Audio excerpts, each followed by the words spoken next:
अंतर्गत आते हैं। ठीक है, समवर्ती सूची को जान लेते हैं और पूरी तरीके से खत्म करते हैं, क्योंकि एक ही चीज पूछी जाती है, एजुकेशन। कई बार एग्जाम में पूछा गया कि यह बताओ कि जो भारतीय शिक्षा है, एजुकेशन है, बहुत सारे बच्चे समवर्ती सूची को ना लगाकर केंद्रीय सूची, संघ सूची लगाकर चले आते हैं। उनको लगता है कि एजुकेशन तो बड़ा डिपार्टमेंट है, संघ में लगा दे, आंसर हो जाएगा। जी नहीं, संशोधित करके कर दिया गया है समवर्ती सूची में। तो याद रखना है कि समवर्ती सूची में उन विषयों को सम्मिलित किया गया है जिस पर राज्य सरकार और केंद्र सरकार दोनों कानून बना सकते हैं। मतलब राज्य सरकार और केंद्र जब दोनों कानून बनाए तो उसका मतलब है समवर्ती सूची होगा। दोनों सरकारों द्वारा बनाए गए कानून में गतिरोध उत्पन्न होने पर केंद्र सरकार के द्वारा बनाया गया कानून मान्य होगा। अगर दोनों जो है कानून आपके सटीक नहीं बैठ रहे हैं, यानी आपस में भिड़ जा रहे हैं, केंद्र कह रहा नहीं हमारा, राज्य कह रहा नहीं हमारा, तो वो केंद्र का ही क्या होगा, माना जाएगा। केंद्र सरकार द्वारा कानून ही लागू हो जाएगा, अपने आप लागू हो जाएगा। समवर्ती सूची में विषय कितने हैं, 52 विषय हैं। और याद रखना है सबसे ज्यादा पूछा जाने वाला पॉइंट है शिक्षा।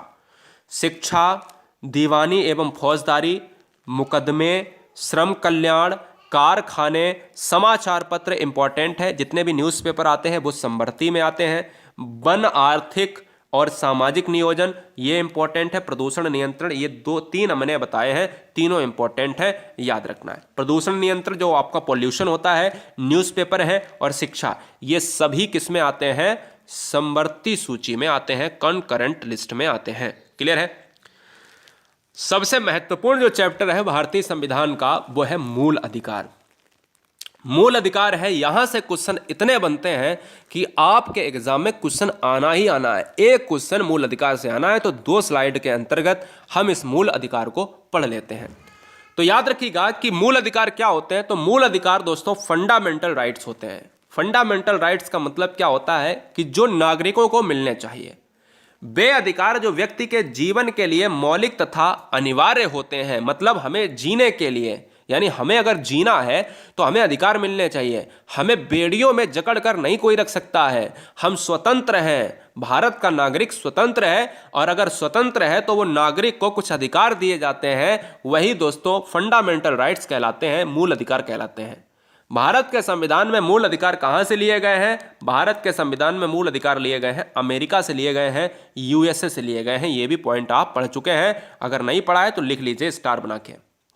भारतीय संविधान द्वारा भारतीय नागरिकों को 7 मूल अधिकार प्रदान किए गए थे। ये थे पर देखिए इंपॉर्टेंट है, याद रखिएगा। तो जब क्वेश्चन में पूछा जाए 2 स्टार बना के क्वेश्चन लिख लीजिएगा कि मूल संविधान में कितने मूल अधिकार थे, तो 7 थे। और पॉइंट नंबर नेक्स्ट, जब क्वेश्चन में पूछा जाए कि वर्तमान संविधान में कितने मूल अधिकार हैं, तो आपको आंसर होगा 6। याद रखिएगा, जब मूल पूछे यानी संविधान जब बना था तो मूल अधिकार थे 7 थे, और जब वर्तमान में पूछा जाए तो वर्तमान में जो मूल अधिकार हैं वो 6 हैं। अब एक कहां गया? क्या भाई कोई खा गया या खत्म हो गया या पूरी तरीके से निकल गया कोई? जी नहीं। 44वां संविधान संशोधन हुआ उसी दौरान, 1979 की बात है। संपत्ति का एक अधिकार हुआ करता था, उसको हटा दिया गया मूल अधिकार से। और यह बात याद रखना है कि 44वां संविधान संशोधन एग्जाम में बहुत पूछा जाता है, और बहुत सारे बच्चे 42वें संविधान संशोधन को लगाकर चले आते हैं। ये आप सभी जानते हो, खुद भी जानते हो आप, ठीक है। तो इसलिए ये गलती मत करना कि मूल संविधान में जो आपके अधिकार थे वो थे 7, एक हटा दिया गया, 6 हो गए। और वो हटाया कौन से संविधान संशोधन से गया है? न कि 42वें से, बल्कि 44वें से।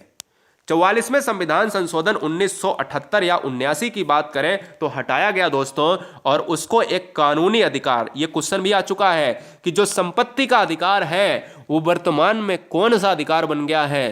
तो वो कानूनी अधिकार का बन गया है, ठीक है। तो स्टार बना के लिख लेना, संपत्ति का अधिकार हटाया गया। संपत्ति का अधिकार कौन से संविधान संशोधन से? संपत्ति का अधिकार अब क्या बन गया है? तो कानूनी अधिकार या विधिक अधिकार। कभी कभी ऑप्शन में कानूनी अधिकार नहीं देता है, विधिक अधिकार दे देता है, तो विधिक अधिकार भी आपको लगाना है, यानी ये भी लॉ से ही डिपेंड करता है।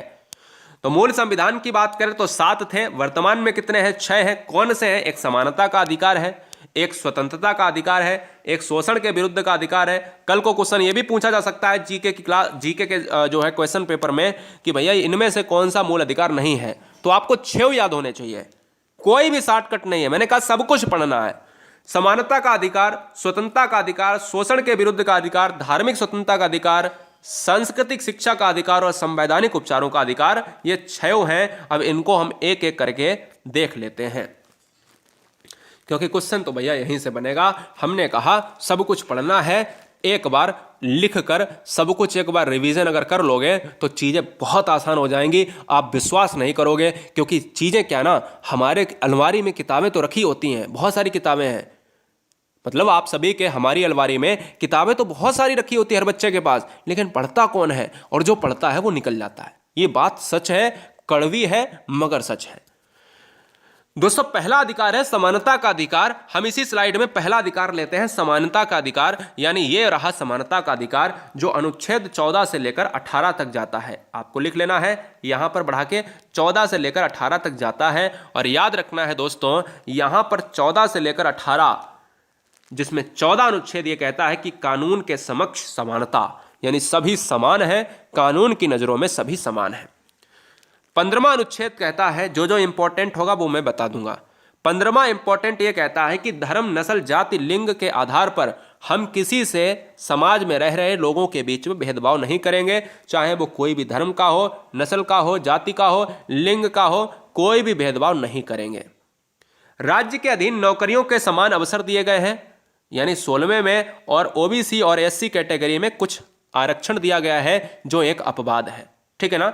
राज्य के अधीन नौकरियों का समान अवसर, अगर क्वेश्चन में ये इंपॉर्टेंट है, याद रखना है, ये इंपॉर्टेंट है। राज्य के अधीन नौकरियों में समान अवसर दिए गए हैं अनुच्छेद 16 में। और ये भी बहुत इंपॉर्टेंट है, कई बार इसमें से समानता का अधिकार में ये दोनों आपको भूलने नहीं है, वेरी वेरी मोस्ट इंपॉर्टेंट है। क्वेश्चन में ये कहता है कि ये बताओ अस्पृश्यता का संबंध किससे है, और पिछली बार तो क्वेश्चन यही पूछ लिया था, कहता है ये बताओ कि अनुच्छेद 17 का संबंध किससे है। तो अस्पृश्यता का यहां पर मतलब मैं आपको बता देता हूं कि जब भी छुआछूत बीमारी की बात करते हैं, यानी छुआछूत से आपको जो है परेशानी है, यानी कोई बात जो है, कोई व्यक्ति ऐसा है जो भेदभाव कर रहा है एक समाज में, तो आपको याद रखना है छुआछूत से जो आपका निषेध है, अस्पृश्यता से निषेध है, सभी को समान समझा गया है, तो अनुच्छेद 17 को आपको याद रखना पड़ेगा। उपाधियों का निषेध, यानी कोई भी जो है उपाधि नहीं ले सकता है, कोई भी उपाधि, गैर उपाधि नहीं ले सकता है, तो वो अनुच्छेद है 18। और अगला पॉइंट है कि स्वतंत्रता का अधिकार। याद रखिएगा, भारत में फ्रीडम आपको दी गई है क्योंकि भारत लोकतंत्रात्मक गणराज्य है। और अगर क्वेश्चन में कल को ये पूछा जाए कि ये बताओ कि भारतीय संविधान में स्वतंत्रता का अधिकार किस अनुच्छेद के अंतर्गत आता है, तो अनुच्छेद 19 से 22 के अंतर्गत आता है। ये बात दिमाग में फीड कर लेना है। अनुच्छेद 19 से 22 के अंतर्गत क्या आता है, स्वतंत्रता का अधिकार आता है। याद रखना है गाइस, कई बार एग्जाम में पूछा गया है। विचार और अभिव्यक्ति की स्वतंत्रता, अस्त्र शस्त्र रहित तथा शांतिपूर्वक सम्मेलन की स्वतंत्रता, 6 से 7 प्रकार की स्वतंत्रता दी गई है।